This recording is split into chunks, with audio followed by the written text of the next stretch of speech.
Now, just in the last few minutes, we've been getting some confirmed lines out of Iran.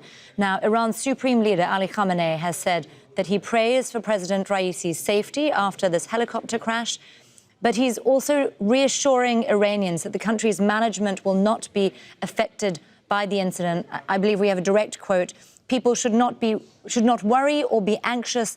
No disruption will occur in Iran's state affairs." To our beloved compatriots, whether you sit here or are listening from home, be sure that there will be no disruption to the state's affairs. From this evening, our officials continue to work with diligence. Everything, God willing, will go as normal. The state's security, the security of our borders, and all other necessary tasks of our country. Well, let's bring in Marwan Bishara, Al Jazeera senior political analyst. He joins us today from Paris. Marwan, what do you make of what we're hearing there from the Supreme Leader? Presumably that's not coming as any surprise. Well, you know, as I've been mentioning, the Iranian leadership is concerned foremost with stability and continuity. So no matter what happens, there is someone to step up, and there is a group leadership there to take on and take over and continue. And I think Khamenei remains, of course, the last word in the Islamic Republic. So clearly, Raisi was elected within the context of the conservative system of Iran. And clearly, if he makes it, it would be the continuity of his tenure, as it were. But if he doesn't, for whatever reason, I think the system will turn into its most important prerogative, which is self-preservance. It will preserve itself, it will maintain itself, it will protect itself against any potential change. If it's protecting itself from any potential change, does that then negate the idea that this might be a moment for reflection, a moment for some kind of a shift in policy?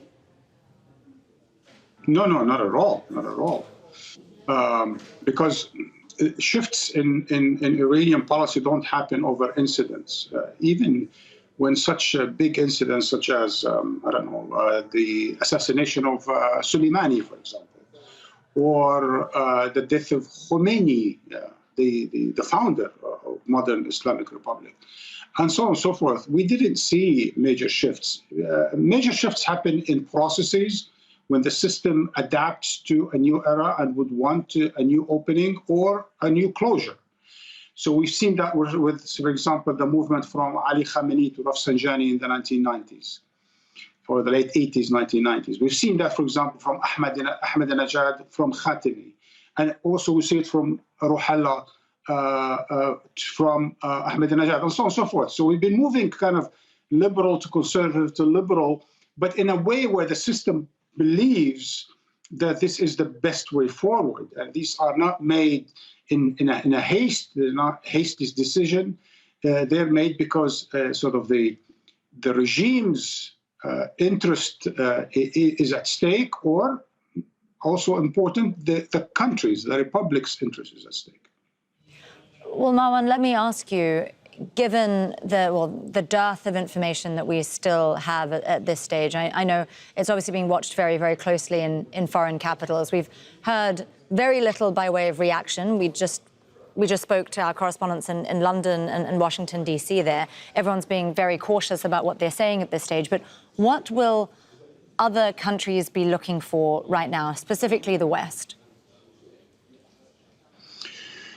Well, look, in terms of the West, the most important has been Iran's policy in the region and Iran's expansion of its influence in the region, notably through Iraq, Syria, and Lebanon, and somewhat in other parts of the Gulf, even the Horn of Africa. Now, what is interesting about this very particular administration is its foreign minister. Its foreign minister belongs to a trend within the regime that is quite enthusiastic, quite passionate about expanding Iran's foreign influence, especially in the Middle East, and about standing up to America. on the nuclear deal, and about promoting what they call the axis of resistance. And unlike, say, his predecessor, right, Jawad Zarif, this is a man who had a long, long experience in intelligence and other type of activity within the regime, whereby he understands very well Iran's expanding influence in the region and the need to preserve that expanding influence. So his relationship with the different pro-Iranian groups in Syria and Iraq, and especially with Hezbollah in Lebanon, is huge. And I think we're going to be looking more at the foreign minister, who is in complete harmony, if you will, with the president, with President Raisi. So I think that sort of a thing that we've seen take off since Zarif and Rouhani left the scene in favor of Raisi and Abdel Nahyan. I think the new regime, with this new presidency and foreign minister, has really proven to be quite active, even aggressive, in terms of expanding Iranian influence. Will the next foreign minister be in harmony with his president? Will they also be as aggressive and as influential in terms of expanding Iran's interest in the region?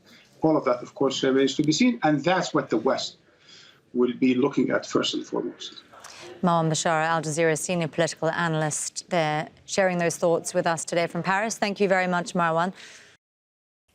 Make sure to subscribe to our channel to get latest news from Al Jazeera.